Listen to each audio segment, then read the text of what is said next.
দুইটি ফর্মুলা মিলে 70 বছর সংসার করেছেন একজন বয়স্ক দম্পতি, এবং চমৎকার দুইটা ফর্মুলার কথা তারা বলেছেন, যেটা বর্তমান আমাদের মধ্যে না থাকার কারণে ঝগড়াঝাঁটি যে ডিভোর্সগুলো হচ্ছে এত বেশি হওয়ার কারণে হচ্ছে এই দুইটা ফর্মুলা আমাদের মধ্যে নাই। আপনি দেখেন তো আমাদের মুরব্বী যারা ছিল, মুরব্বীদের মধ্যে তালাক বা ডিভোর্সের ওইরকম রেশিও ছিল না।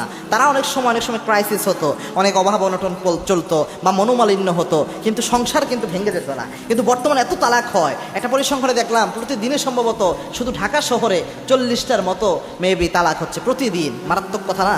40টা বা 37টা এরকম দেখেছিলাম। এবং কি এই তালাকের এত রেট কেন? এর কারণ হচ্ছে দুইটা। ওই বয়স্কা যে দম্পতি, তাদেরকে যখন জিজ্ঞেস করলো যে আপনারা 70 বছর একসাথে থাকলেন, এটা কিভাবে সম্ভব?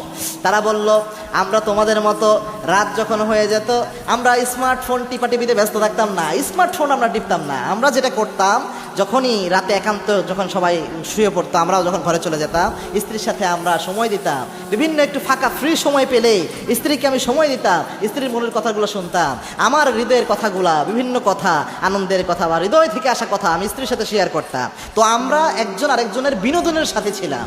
একজন আরেকজনকে বিনোদনের সাথে থাকার পাশাপাশি আমরা যেটা করতাম, একজন আরেকজনকে প্রচণ্ড রেসপেক্ট করতাম। অর্থাৎ আমি স্বামী, আমি এটা বুঝতাম যে আমার স্ত্রীর একটা সম্মান রয়েছে, এই মেয়েটা সব ছেড়ে আমার ঘরকে আপন বানিয়ে নিয়েছে, আমার সাথে থাকছে বৃদ্ধ বয়সে, আমার সাথী একই আমি পাবো, আর কাউকে আমি খুঁজে পাবো না। এই জন্য এক্সট্রা একটা সম্মান আমি আমার স্ত্রীকে দিতাম।